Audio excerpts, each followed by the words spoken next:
আসসালামু আলাইকুম সুপ্রিয় দর্শক, আশা করি ভালো আছেন। আলহামদুলিল্লাহ আমিও ভালো আছি। শুরুতে অনুরোধ করব, যারা আমার চ্যানেলের নতুন দর্শক, দয়া করে আমার চ্যানেলটি সাবস্ক্রাইব করে আমাকে উৎসাহিত করবেন, আর পাশে থাকা বেল বাটনটি অবশ্যই প্রেস করবেন যেন আমার আপলোড করা ভিডিও বিনা বাধায় আপনাদের কাছে পৌঁছে যেতে পারে। প্রিয় দর্শক, আপনারা যারা প্রশ্ন করেন, মূলত সবাই একই ধরনের প্রশ্ন করেন, ঘুরে ফিরে কথা একটাই। যার কারণে এখন ভিডিওটাতে দিব, আপনাদেরকে তথ্য দিব, নতুন কোনো টপিকস নেই।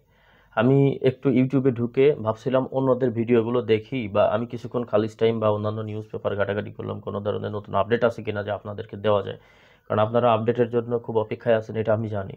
নতুন কোনো আপডেট নাই, এই জন্য অন্যান্য ইউটিউবারদের ভিডিও প্লে করলাম, দেখি প্রায় 5 থেকে 6 জনের ভিডিও দেখলাম, ঘুরে ঘুরে একই কথা সব। টাইটেলটা এমনভাবে দেওয়া আছে যেন এটা মিষ্টির দোকান, ভিতরে ঢুকে দেখি সব নিম ফলে ভর্তি। টাইটেল দেখে মনে হয় এটা আঙ্গুর ফলের বাগান, ভিতরে ঢুকলে দেখা যায় যে এটা নিমের বাগান, নিম গাছ লাগানো। তো সবাই মন গড়া বানোয়ার তথ্য, কোনো পড়ালেখা নাই, কোনো গবেষণা নাই, কোনো এই বিষয়ের উপরে কোনো অভিজ্ঞতা নাই। জাস্ট মোবাইলটা ধরছে সামনে, কথা বলা শুরু করছে। আগে কোন লাইন বলছে, এর পরে কোন লাইনটা বলতেছে, আগের লাইনের সাথে পরের লাইনের কোনো মিল নাই। একটা উপস্থাপনার যে মানুষের সাথে একটা সৌজন্যতামূলক উপস্থাপনা থাকা দরকার, মানে কিছু নাই। মানে ইউটিউব চ্যানেল খুলছে, এখন ভিডিও করতে হবে, তাই তারা করে। আসলে এভাবে কি মানুষের সময় নষ্ট করা উচিত? আমি প্রত্যেকের ভিডিও দেখে জাস্ট অবাক হয়েছি। কিছু কিছু তো আছে সরাসরি ভিসা চালু নাই এটার পক্ষে, আর কিছু আছে ভিসা চালু আছে এটার পক্ষে। একজনের মতে একদমই ভিসা চালু নাই দুবাইয়ের, সব বন্ধ। যারা যারা ভিসার কথা বলে বা যারা ভিসার জন্য দৌড়াচ্ছেন, দোনোজনই মিথ্যাবাদী বা বেকুব। আর কারো মতে দুবাইয়ের সব ভিসা খোলা, টোটালি ভিসা খোলা। যারা ভিসা খোলা না বলতেছে তারা মূর্খ, জানে না। আর যে খোলা বলতেছে সে খুব শিক্ষিত, বুঝতে পারছেন? আবার যে বলতেছে খোলা না, সে হচ্ছে দুনিয়ার সব থেকে সৎ ব্যক্তি। যে বলতেছে খোলা, ওনার কথায় এই খোলা বলা ব্যক্তি দুনিয়ার সবচেয়ে বড় আদম ব্যাপারী, দালাল, বাটপার, এগুলো ভণ্ডামি। তো আপনারা যদি দুজনেই সঠিক এইটার দাবি করেন, তাহলে তো মুশকিল। আমরা মানুষ, তো যারা সাধারণ পাবলিক আছে তারা তো বিভ্রান্ত হবেনি। ঠিক এইরকম একটা প্রশ্ন নিয়েই এখন আপনাদের সাথে কথা বলতে আসছি। আমি আমার যেটা থাম্বল, আমি তো জানেন যে মন গড়া বা ওই যে কি বলে মুখরোচক, চোখরোচক, এরকম কোনো থাম্বল আমি বানাই না। আমার ভিডিওর থাম্বনাইল যেটাকে বলে, এটা আমি খুবই সাদাসিধে এবং বাস্তবতার উপরেই করি, এবং মানুষের প্রশ্নটা ওখানে রেখেই করি, এবং যেটা থাম্বনেইলে দিয়ে দিই বা টাইটেলে যে লেখাটুকু দিয়ে দিই ওইটাই ভিতরে কথা বলার চেষ্টা করি। তো এক ভাই এরকমই প্রশ্ন করতেছেন যে, ভাই এক একজন এক এক রকম কথা বলে, তো আসলে দুবাইয়ের ভিসা খুলবে কিনা বা কি অবস্থা, এরকম কিছু জানতে চাইছেন। আমার পুরো লাইনটা মুখস্থ নাই, মোবাইলটা দিয়ে ভিডিও বানাচ্ছি, হাতে মোবাইল থাকলে দেখে বলতে পারতাম। তো আমি এটা দিয়ে দিব আপনাদের থাম্বনেইলে, এটাই স্ক্রিনশট দিয়ে দিয়ে দেবো। তো দেখুন, এক একজন এক এক রকম বলে, এইটা নিয়েই তো আমি শুরু থেকে কথা বলে আসলাম। যে ভিসা নিয়ে কোনো বিজনেস করে না, ভিসা খোলা থাকলেও তার নিজের কোনো স্বার্থ নাই, কোনো লাভ হবে না, ভিসা সবগুলো খুলে দিলেও ওনার 1 পয়সা ইনকাম নাই, এই ধরনের মানুষ যারা আছেন তারা ডাইরেক্ট বলে দেবেন যে ভিসা বন্ধ। আর যারা ভিসার উপরেই ইনকাম করে খান, ভিসা বিক্রি করেই খান, ভিসা নিয়েই যাদের কারবার, তারা বলবেন যে ভিসা সব খোলা। সমস্যাটা এখানে যে মানুষ আসলে এই বিষয়টার উপরেই বিপত্তিতে এবং বিভ্রান্তিতে পড়তেছে। তো অনেক ভালো ভালো ইউটিউবারও আছেন, আমি তাদেরকে শ্রদ্ধা করি, সম্মান করি। আর আমি নিজেকে ইউটিউবার হিসেবে দাবি করি না, আমি নিজেকে একজন আপনাদের সেবক হিসাবে দাবি করি। আমি ইউটিউবার না, ইউটিউব দিয়ে ইনকাম করে আমি খাই না। যারা ইউটিউবের উপরে, যাদের প্রফেশন ইউটিউবের উপরে, যারা ইনকাম করে খায় তারা ইউটিউবার। আর ইউটিউবকে আমি ব্যবহার করি আমার নিজের স্বার্থে, সুতরাং আমি ইউটিউবার নই। আমি আপনাদের সেবক, আমি আপনাদেরকে তথ্য দিই, আমি আপনাদেরকে তথ্য দিয়ে সেবা করি। আমি মূলত একজন ব্যবসায়ী, ইউটিউবকে আমার ব্যবসার একটা উপাদান হিসেবে, মার্কেটিংয়ের একটা উপাদান হিসেবে ব্যবহার করি। I am not an YouTuber. যাই হোক, আমি আপনাদেরকে উভয় পক্ষের যেই বিষয়বস্তু, উভয়ই যে বিষয়টার উপরে দাঁড়িয়ে আছে, তর্ক করতেছে, বিতর্কে রয়েছে, তর্ক বিতর্কে একজন আর এক দল আর এক দলের সাথে, সরাসরি না, ভার্চুয়ালি। কেউ বলতেছে ভিসা খোলা, কেউ বলতেছে ভিসা বন্ধ। তো এই উভয় উভয় পক্ষকে দুই পাশে রেখে আমি আপনাদেরকে যেই বিষয়গুলো সবসময় বলে আসতেছি, নতুন কিছু না, আজও সেই বিষয়গুলোই বলবো। আশা করি আপনারা আপনাদের বিবেক দিয়ে বিবেচনা করে দেখবেন। আপনাদের কাছে যেটা ভালো মনে হয়, যেই পক্ষকে সঠিক মনে হয়, আপনারা সেই পক্ষকে ভোট দিবেন। আবার যদি মনে হয় উভয়ে ঠিক, তাহলে উভয়ে ঠিক। আবার যদি মনে হয় উভয়ে ভুল, তো উভয়ে ভুল। দেখুন, দুবাইয়ের ভিসা কোনটা বন্ধ? ভিজিট ভিসা বন্ধ, ফ্যামিলি ভিসা বন্ধ, এবং লেবার ভিসা বন্ধ। তাহলে তো সবই বন্ধ হয়ে গেল, তাই না? ভিজিটে আসবেন সেটাও বন্ধ। তারপরে হচ্ছে ফ্যামিলি আউটসাইড ভিসা বন্ধ, লেবার আউটসাইড ইনসাইড দোনোটাই বন্ধ। বুঝতে পেরেছেন? এখন ফ্যামিলি ভিসা ইনসাইডে কিন্তু চালু আছে। যারা এর আগে ভিজিটে চলে আসছিল বা ফ্যামিলি ভিসা কোনো কারণে ক্যান্সেল করছে, আবার ফ্যামিলি ভিসা যদি করতে চায় তার হবে, এই দেশে অবস্থিত, মানে এই দেশে অবস্থানরত, এই আরব আমিরাতের ভিতরেই আছে, তারা কিন্তু চাইলে ফ্যামিলি ভিসাটা ক্যান্সেল করছে আবার রিইস্যু করতে পারবে ফ্যামিলি ভিসা। কিন্তু যারা বাংলাদেশে আছে তাদের জন্য কিন্তু, মানে নতুন করে বা বাংলাদেশে চলে গেছে, ভিসা ক্যান্সেল হয়ে গেছে, আবার অ্যাপ্লাই করতে চাচ্ছে, যেটাকে বলে এক কথায় আউটসাইড ভিসা, এটা কিন্তু বন্ধ, টোটালি বন্ধ। ভিজিট ভিসা ইনসাইড আউটসাইড উভয় ক্ষেত্রে বন্ধ। লেবার এমপ্লয়েন্ট ভিসা, যেটাকে বলে ওয়ার্কার ভিসা, লেবার ভিসা, এটা কিন্তু ইনসাইড আউটসাইড উভয় ক্ষেত্রে বন্ধ। পার্টনার ভিসা, এটা তো ওই ভিজিট ভিসার সাথে সম্পৃক্ত, ধরা এটা টোটালি বন্ধ, আউটসাইডে টোটালি বন্ধ।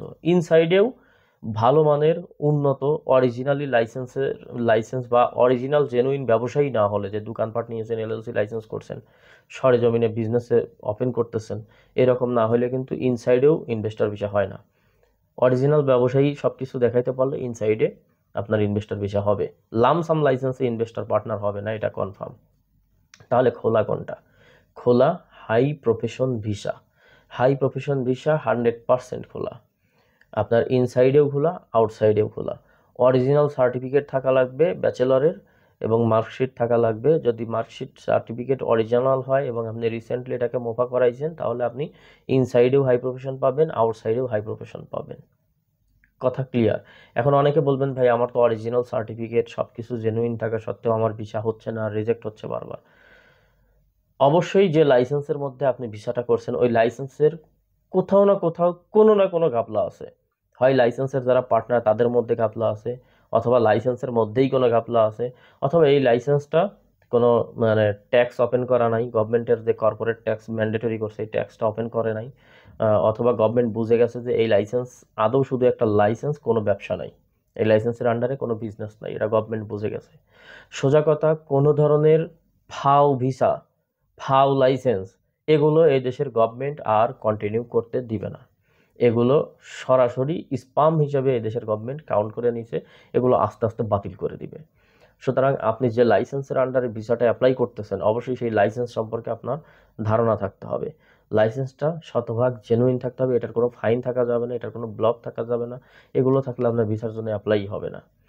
আবার আপনারা যারা বলতেছেন, ভাই আমার ভিসা বারবার রিজেক্ট হচ্ছে, এটাও দেখবেন যে আদৌ আপনার যার মাধ্যমে অ্যাপ্লাই করতেছেন সে সত্যি সত্যি অ্যাপ্লাই করছে, নাকি আপনাকে শুধু রিজেক্ট হওয়ার কাহিনী শোনাচ্ছে, এটাও একটা কথা। কারণ সব কিছু যদি জেনুইন হয়, সব কিছু যদি শতভাগ একদম নিট অ্যান্ড ক্লিন হয়, সার্টিফিকেট থেকে শুরু করে লাইসেন্স পর্যন্ত, এবং লাইসেন্সে যারা পার্টনার ইনভেস্টর রয়েছেন তারা পর্যন্ত যদি শতভাগ জেনুইন হয়, তাহলে ক্যান্সেল বা রিজেক্ট হওয়ার কোনো সম্ভাবনা নেই, ভিসা হবে। এটাই আমি নিজের চোখে যেটা দেখতেছি, আমি নিজে যেটা করতেছি, আমি সেটার উপরে শতভাগ ভর দিয়ে কথা বলতে পারি, শতভাগ আস্থা রেখে কথা বলতে পারি। আমার হাতে এখনো পর্যন্ত হাই প্রফেশন ভিসার রিজেক্ট আসে নাই, এখনো পর্যন্ত যতগুলো ভিসা করছি একটাও রিজেক্ট আসে নাই। আউটসাইড ইনসাইড উভয় ক্ষেত্রে অ্যাপ্রুভ হয়েছে, এবং সেগুলো সম্পূর্ণ শতভাগ জেনুইন সার্টিফিকেট দিয়ে আমি নিজে হাতে এগুলো মোফা করিয়ে তারপরে অ্যাপ্লাই করছি। সুতরাং এগুলোর ওপর আমি শতভাগ আস্থা রেখে বলতে পারি। এখন আপনারা তাহলে কোনটা বিশ্বাস করবেন? এই যে আমি যে কথাগুলো বললাম, এখন এটার উপরে আপনার নিজের বিবেক খাটায় আপনাকে নিজে বিবেচনা করে নিতে হবে যে আসলে কারটা সঠিক। যে বলতেছে টোটাল ভিসা বন্ধ তারটা সঠিক, না যে বলতেছে টোটাল খোলা তারটা সঠিক। আসলে টোটাল বন্ধ না, টোটালও খোলা না, কিছু সামান্য কিছু খোলা আছে, যেটাকে বলে আপনার মনে করেন যে 30% সুযোগ রয়েছে। 30% ভিসার আপনার সব কিছু মিলে সব ভিসা একত্রিত ধরেন 100%, এখানে 30% খোলা আছে, 70% অফ। এই 30%-এর মধ্যে যারা জেনুইন তারা শতভাগই ভিসা পাবেন। আরেকটা সেক্টর খোলা আছে, সেটা হচ্ছে ফ্রি জোন। এখন এই ফ্রি জোনের মধ্যে আবার অনেক খটকা শুরু হয়ে গেছে যে ভাই ফ্রি জোন তো ভিসা বন্ধ করে দিছে এসে। ভাই ফ্রি জোনে যারা লাইসেন্স করছে শুধুমাত্র ভিসা বিক্রির জন্য, তাদের লাইসেন্সের ভিসা শতভাগ বন্ধ। ফ্রি জোনের শুধুমাত্র জেনুইন ব্যবসায়ী যারা, এখানে ইস্টাবলিশ ব্যবসায়ী, অনেক বড় কোম্পানি, মিলিয়ন মিলিয়ন দিরহাম এখানে ইনভেস্ট করে ফেলছে। আপনারা খুব কমন একটা নাম, ট্রান্সগার্ড কোম্পানি, এটার নাম জানেন, ডানাটা কোম্পানি, ইমদাদ গ্রুপ, এই ধরনের। আবার স্বায়ত্তশাসিত কোম্পানিগুলো রয়েছে যেমন দুবাই ট্যাক্সি, তারপরে দুবাই ট্যাক্সির আন্ডারে যে রাইডার রয়েছে, বাইক রাইডার, তার উপরে রয়েছে আবার যে 5 স্টার হোটেলগুলো। হ্যাঁ, এগুলো স্বায়ত্তশাসিত। তো এই ফ্রি জোনের এই বড় বড় কোম্পানি আর স্বায়ত্তশাসিত হোটেলগুলোর ভিসা সারা বছরই খোলা থাকে। এরা চাইলেই পৃথিবীর যে কোনো দেশ থেকে, যদি সরাসরি ওই দেশের উপরে নিষেধাজ্ঞা না থাকে, তাহলে কিন্তু ভিসা ইস্যু করতে পারে। এরা বাংলাদেশ থেকেও চাইলে লোক নিয়ে আসতে পারে। তাহলে কি হলো, আপনার এই হাই প্রফেশন ভিসা সব কিছু 100-100 জেনুইন। আপনি মুখ দিয়ে বললে 100% বললে এটা আমি গ্রহণ করব না। আপনার কাগজে কলমে সত্যি সত্যি বাস্তবতার ক্ষেত্রে এটা 100-100 হইতে হবে এবং জেনুইন ব্যবসা হইতে হবে। তাহলে এটার আন্ডারে হাই প্রফেশন ভিসা ইনসাইড এবং আউটসাইড উভয় ক্ষেত্রে হবে। আর বড় কোম্পানি যেগুলোর নাম বললাম, এই ধরনের বড় বড় কোম্পানি যেগুলো আছে ফ্রি জোনে, তাদের ভিসা খোলা আছে। তো মূলত যারা ভিসা খোলা আছে বলে এবং ইউটিউবে ভিডিও প্রচার করে, তারা মূলত এই ফ্রি জোনের কোম্পানির মাধ্যমে বাংলাদেশে অবস্থিত এই ধরেন পল্টন, ফকিরাপুল, মতিঝিল, এই এলাকায় অনেক বড় বড় কিছু রিক্রুটমেন্ট এজেন্সি আছে, এদের সাথে মানে যুক্ত হয়ে কাজ করে। এই কোম্পানিগুলো, এই রিক্রুটমেন্ট কোম্পানি বা এজেন্সিগুলো দুবাইয়ের এই বড় বড় যেই ট্রান্সগার্ড কোম্পানির মতো কোম্পানি রয়েছে, এদের সাথে চুক্তি করে এরা বছর ভিত্তিক লোক সাপ্লাই দিয়ে থাকে। মানে মানুষ, শ্রমিক সাপ্লাই দেয় এই কোম্পানিগুলোকে, বা বিভিন্ন আরও অনেক কনস্ট্রাকশন কোম্পানি আছে সেগুলোতে শ্রমিক সাপ্লাই দেয়। এগুলো ফ্রি জোনের কোম্পানি, এদের ভিসা চালু আছে এবং এরা এইটা নিয়েই সবসময় কি মার্কেটিং চালায়, কারণ ওরা ওইটা দিয়েই, ওদের ওইটাই প্রফেশন, ওইটা করেই ওরা খায়। সো ওরা যদি 1 ঘন্টার জন্য বলে বা একদিনের জন্য বলে যে আজকে ভিসা বন্ধ, ওদের লক্ষ লক্ষ টাকা লস হয়ে যাবে, বুঝতে পারছেন? ওরা সারা বছর পাসপোর্ট নেয়, কিন্তু ওরা কিন্তু কাজ ঠিকই করে দেয়, অনেক সময় লাগে, অনেক ঘুরায়। হ্যাঁ, 2 মাসের কাজ 6 মাস, 1 বছর, 1.5 বছর, 2 বছর পর্যন্ত অপেক্ষায় রাখে মানুষকে। যারা সরাসরি এজেন্সি পর্যন্ত পৌঁছাইতে পারেন, যাদের পাসপোর্টটা সরাসরি এজেন্সি পর্যন্ত পৌঁছে যায় বা এখানকার কোম্পানি পর্যন্ত পৌঁছে যায় ফ্রি জোনে, তাদের ভিসাটা কিন্তু হয়ে যায়, লাকিলি তারা এই দেশে আসতে পারে। আর যাদের পাসপোর্ট ওই আদম ব্যাপারী পর্যন্তই আটকে যায়, টাকা নিয়ে খায় ফেলে আদম ব্যাপারী, তাদের পাসপোর্টটা কিন্তু এই দেশের কোম্পানি পর্যন্ত আর আসে না, তাদের ভাগ্যে আর বিদেশও জোটে না, ওই যে তারা বলে যে ধরা খাইলাম, এই আর কি, এটাই হচ্ছে সিস্টেম। সো ওই কোম্পানিগুলো সারা বছরই কিন্তু ভিসা করে, আর ওইগুলো দিয়েই তারা এই যে এখানে যারা কিছু ইউটিউবারকে পালে পোষে, তারা ওই ওদের হয়ে কিছু টাকা খেয়ে ভিডিও টিডিও করে। এটা হচ্ছে ফ্রি জোনের কাজ কারবার, বা বাংলাদেশ কীভাবে ফ্রি জোন কোম্পানিতে সাপ্লাই দেয়। আমি চাইলেই কিন্তু সরাসরি ট্রান্সগার্ড কোম্পানিতে 10টা লোক দিতে পারবো না। ওই যে ওরা যে বাংলাদেশের কি বলে ডেলিগেট পাঠায়, বাংলাদেশের রিক্রুটমেন্ট এজেন্সি আছে, ওখানে গিয়ে ইন্টারভিউ দিয়ে, ইন্টারভিউর মাধ্যমে পাসপোর্ট দিয়ে কিছু পয়সা জমা দিয়ে, 10-20 হাজার টাকা জমা দিয়ে, তারপরে মাসের পর মাস ঘুরায়ে অপেক্ষায় এই দেশ থেকে যখন ট্রান্সগার্ড কোম্পানি থেকে যখন ওদের কাছে ডিমান্ড লেটার পাঠাবে যে আমার এই 3 মাসের মধ্যে আমার এতগুলো লোক পাঠাইতে হবে, তখন ওরা ওখান থেকে বাছাই করে ওই পাসপোর্টের কপিগুলো এখানে সিরিয়াল অনুযায়ী, সিরিয়াল মেনটেন করে ট্রান্সগার্ড কোম্পানির কাছে পাঠায়। এই ট্রান্সগার্ড কোম্পানি দেখা যায় যে 2 মাস বা 3 মাস লাগায় ভিসাগুলো বের করে ওদেরকে পাঠিয়ে দেয়। এইটা হচ্ছে ফ্রি জোন কোম্পানিগুলোর প্রক্রিয়া। আর মানুষ এই জন্যই ফ্রি জোন কোম্পানিতে আসতে এত সময় লাগে এবং ওই ডেলিগেটের মাধ্যমে ইন্টারভিউ দেওয়ার পরেও 6 মাস, 1 বছর, 1.5 বছর বা 2 বছর পর্যন্ত টাইম লাগে। আর অনেকে ধৈর্য হারায় ফেলেন আর আসতে পারেন না। এইটাই হচ্ছে ভিসা বন্ধ আর ভিসা খোলা, এই দুই গ্রুপের মধ্যে ব্যবধান। কারণ যে বলে ভিসা খোলা, সে কিছুটা ভিসা সম্পর্কে জানে, কারণ যে হাই প্রফেশন ভিসা খোলা, ফ্রি জোন ভিসা খোলা, যেটা বন্ধ সেটা নিয়ে সে কাজই করে না, সেটা নিয়ে সে মার্কেটিংও চালায় না। যেটা খোলা আছে সে হয়তো 2-4-6 মাস টাইম ঘুরায় ফেরায় কিন্তু কাজটা করে দিতে পারবে, এই জন্য সে সেটা নিয়ে মার্কেটিং করে আর বলে যে ভিসা খোলা। আর যে বলে যে ভিসা বন্ধ, সে ভিসা সম্পর্কে বা ভিসার গভীরতা সম্পর্কে, ভিসার ক্যাটাগরি সম্পর্কে, কোন কোন ক্যাটাগরির ভিসা আছে এবং কোনটা বন্ধ কোনটা খোলা, এই ডিটেলসটা সে জানে না। সে নিজে চোখে দেখতেছে যে ভিসা হচ্ছে না, বা তার নিজেরটা হচ্ছে না, বা এখান থেকে ক্যান্সেল হয়ে ট্রান্সফার হতে পারতেছে না।